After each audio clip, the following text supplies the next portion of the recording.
किसान भाइयों, हम सभी को पता होता है कि अगर हमारी धान की फसल या अन्य किसी भी फसल में खरपतवार ज़्यादा हो जाएं तो चाहे कितना हम खाद पानी और माइक्रोन्यूट्रिएंट्स दे दें, लेकिन पौधा विकास नहीं करता। जब पौधा विकास नहीं करता है तो पैदावार घट जाती है। 99% किसान भाइयों की ये सबसे बड़ी समस्या होती है कि खरपतवार समय पर नियंत्रित नहीं कर पाते हैं, जिससे उनकी पैदावार घट जाती है। तो आज हम आपको बताने वाले हैं धान की फसल में चौड़ी पत्ती, सकरी पत्ती, मोथा घास और सभी घासों को कंट्रोल करने के लिए एक ऐसी दवा जिसका स्प्रे करके आप जितने भी खरपतवार हैं उनको ख़त्म कर सकते हैं। क्योंकि जब तक हमारे खेत में खरपतवार रहेंगे, हमारी धान की फसल या अन्य कोई फसल पैदावार अच्छी नहीं दे पाती है। जब धान की फसल में खरपतवार होते हैं तो जितने भी माइक्रोन्यूट्रिएंट्स खाद पानी देते हैं तो वो उनको खींच लेती है और हमारे पौधे को वो नहीं मिलते हैं, जिससे पौधे का विकास नहीं हो पाता है। तो सबसे पहले हम आपको बता रहे हैं कि क्या करना चाहिए।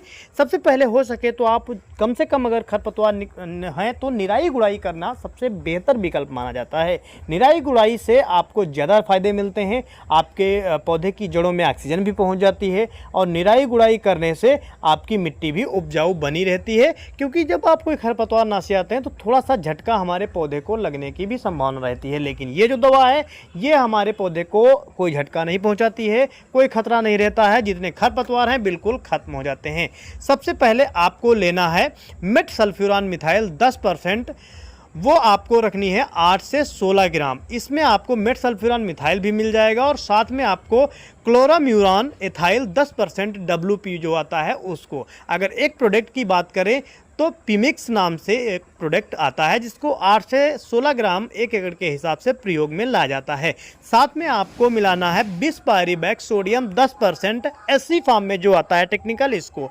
अगर इसके प्रोडक्ट की बात करें तो नॉमिनी गोल्ड में ये मिल जाता है। हम किसी का प्रचार नहीं कर रहे हैं, इसीलिए आपको टेक्निकल बताते हैं। कोई भी कंपनी से आप इस टेक्निकल को लेकर इस मात्रा में डाल सकते हैं। जो आपको बिस्पायरिबैक सोडियम लेना है 120 ग्राम आपको रखना है 1 एकड़ में। तो आपको मेटसल्फ्यूरान मिथाइल और क्लोरोम्यूरान इथाइल WP जो आता है 10% वाला 16 ग्राम और ये आपको 120 ग्राम रखना है और इनको मिलाकर आपको 150 से 200 लीटर पानी में घोल तैयार करके 1 एकड़ में आपको डालना है। शाम के समय डालेंगे, अच्छी नमी पर डालेंगे, रिजल्ट बेहतर मिलेगा। चाहे तो आप सुबह के समय यूज कर सकते हैं, लेकिन थोड़ा सा ध्यान ये रखें कि आपकी जो फसल है उसमें नमी अच्छी होनी चाहिए। अगर नमी कम है तो शाम के समय डालेंगे तो वाष्पीकृत होने के कारण जब वाष्प गिरती है तो हमारी मिट्टी में नमी होगी, जिससे खरपतवार नष्ट हो जाएंगे। अगर नमी अच्छी है तो दिन में भी आप डाल सकते हैं। इस तरह से आप सभी खरपतवारों को नष्ट कर सकते हैं। अपने पौधे के लिए जो पोषक तत्व जो खाद दे रहे हैं वो पौधे को दे करके अच्छी ग्रोथ, अच्छी टिल्डिंग, अच्छी पैदावार ले सकते हैं। जानकारी अच्छी लगी हो वीडियो को लाइक कर दें, मित्रों में शेयर कर दें। धन्यवाद।